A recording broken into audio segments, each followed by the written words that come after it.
미국 드라마를 보면 시신 주변의 곤충을 이용해서 사망 시각이나 원인을 추정하는 장면 보신 적 있으실 겁니다. 이른바 법곤충 감식이라고 하는 미국이나 유럽에서는 보편적인 수사 기법이라고 합니다. 우리나라에서도 경찰이 본격적으로 도입을 시작하면서 관심을 모으고 있습니다.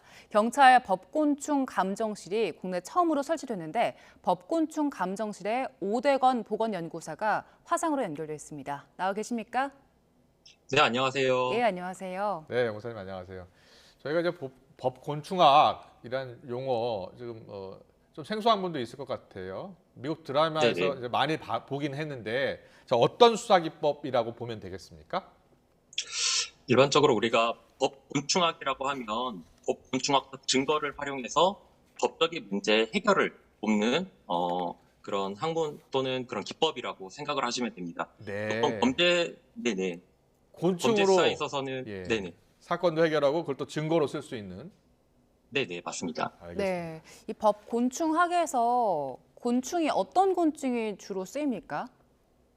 어, 사망 시간을 보통 대부분 추정하는데 파리를 이용을 하고요. 예. 그 파리의 성충보다는 거기에 나타난 구더기, 유충 또는 번데기를 이용해서 네, 사망 시간을 추정하고 있습니다. 네, 파리를 주로 쓴다는 거는 네, 시신에 가장 먼저 찾아오는 곤충이 파리이기 때문인 건가요? 네, 맞습니다. 네. 예. 제가 보니까 뭐 파리도 있고 모기도 있고 뭐 다 쓸 수 있다는데 주로 어떤 곤충들이 사용된다 그러셨죠? 처음에 이제 변사 사건에서 네, 이제 시신이 이제 있게 되면은 네, 여러 가지 곤충들이 접근을 하는데요. 음, 가장 먼저 도착하는 종이 파리고요. 예, 음. 그다음에 이제 뭐 딱정벌레라든지 여러 딱정벌레. 가지 뭐 네네. 그다음에 송장벌레, 뭐 수시렁이 음. 뭐 이런 곤충들이 이제 접근을 하게 되는 것이죠. 네, 네. 알겠습니다. 네. 자, 그러면 사례를 좀 살펴보면서 더 자세하게 좀 살펴보겠습니다. 2019년도에 발생했던 사건인데 오산 백골 암매장 사건이라는 사건이 있었습니다. 거기에서도 이 기법이 주로 쓰였다고 하는데 어떤 식으로 활용됐습니까? 경기도 오산에서 일어난 그 백골 암매장 사건의 경우에는요, 곤충의 증거물이 이제 발견이 됐는데 이미 이제 백골의 사체였기 때문에 뭐 구더기라든지 뭐 성충 이런 거는 발견이 안 됐고요. 그것들이 이제 빠져나간 번데기 껍질들이 이제 발견이 됐습니다. 그런데 네. 이제 이 껍질의 이제 형태학적 그리고 이제 분자생물학적으로 분리를 해보니까 세종의 파리가 여기에서 이제 서식을 했던 것으로 알려졌습니다. 네. 자, 그렇다면은 그 실제로 범행이 언제쯤 발생했는지도 확인이 되는 겁니까? 네. 일단은 그 세종이 있는데 이 세종의 파리는 좀 이렇게 용어가 조금 헷갈릴 수 있어요. 혼동이 될 수 있는데 첫 네, 네. 번째는 큰 검정파리라는 종이 있고요. 네. 그다음에 큰 검정뺨 금파리라는 게 있고요. 아, 그다음에 떠돌이 쉬파리라는 종이 있습니다. 네. 그런데 이 세 종이 동시에 이렇게 출현을 하는 게 아니라 계절과 온도 그리고 장소에 따라서 출현을 하는 빈도라든지 우점 종이 좀 달라지게 됩니다. 네. 근데 네, 이 중에서 이제 큰 검정파리와 떠돌이 쉬파리 같은 경우는 5월쯤에도 발견이 될 수 있지만 큰 검정땀 금파리 같은 경우는 7월에서 10월경에 이게 나타나는 종이죠. 그래서 음.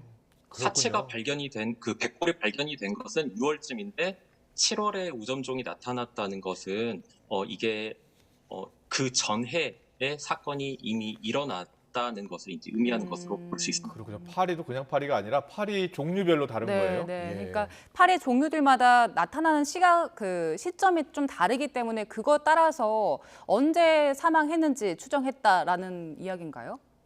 네네, 맞습니다. 네. 알겠습니다.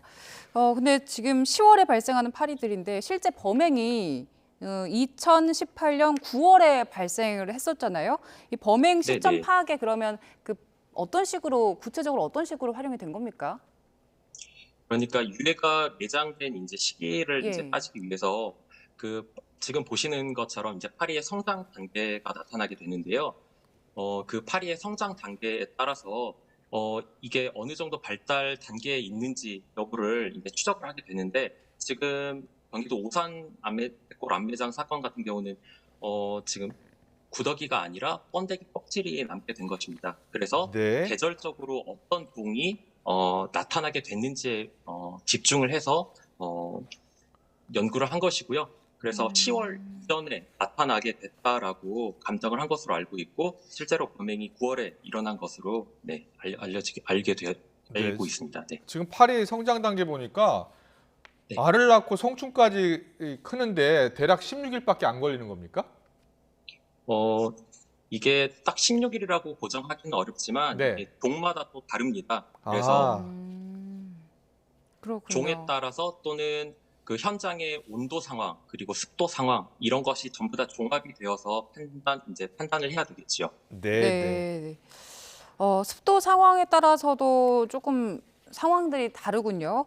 이 정보들이 사망 시점을 확인할 수 있다고 말씀을 하셨는데 그 밖에도 또 활용될 수 있는 부분이 있습니까?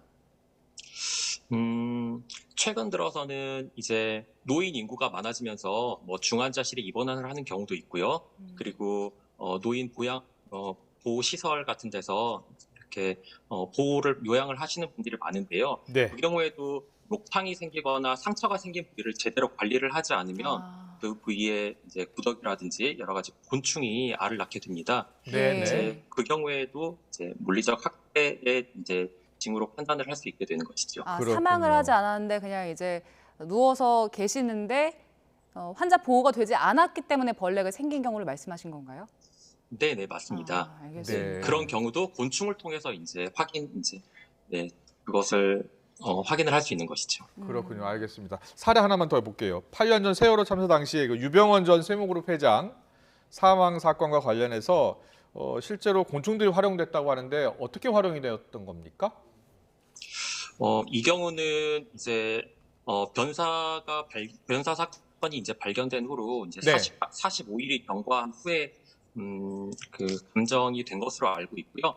이때도 마찬가지로 현장에 있었던 살아있는 구더기는 없었지만 여러 가지 번데기 10점 그리고 우화되고 남은 번데기 껍질 63점 그래서 총 73점과 그리고 나서 국가수 서울연구소에서 이제 시신 및 유류품에서 남아있던 그 구더기의 사체를 수집을 해서 그 사체를 가지고 현장 대기 온도 그리고 기상청의 관측 자료 이것들을 종합을 해서 사망 시간을 이제 추정한 것으로 알고 있습니다. 네, 주로 지금 사망 시점에 대해서 설명을 해주고 계신데 혹시 곤충을 통해서 사망의 원인에 대해서도 알 수 있습니까? 곤충을 통해서 사망의 원인을 알기까지는 저희가 아직 연구가 더 필요할 것 같습니다. 그렇군요. 알겠습니다. 그리고 앞서 이제 법적 증거로 인정해 줄지 여부도 중요하다라는 말씀 해주셨는데 미국 같은 경우에는 증거 채택률이 높다고 하던데요. 우리나라는 증거 채택률이 아직은 낮은 상황입니까? 우리나라 같은 경우는 지금까지는 어떤 연구나 개발의 차원에서 R&D 분야의 하나로 이런 법곤충 감정이 이루어진 케이스고요. 네. 어제 이제 이곳 법곤충 감정실이 개소를 하면서 네. 이제 오픈을 하게 되었습니다. 네. 네. 반드시 밝혀져야 할 사건이 굉장히 많습니다. 이런 미제 사건에 이 곤충들이 큰 도움을 줬으면 좋겠네요. 알겠습니다. 오늘 말씀 잘 들었습니다. 지금까지 경찰수사연구원 법곤충 감정실의 오대건 연구소였습니다. 고맙습니다. 네, 감사합니다.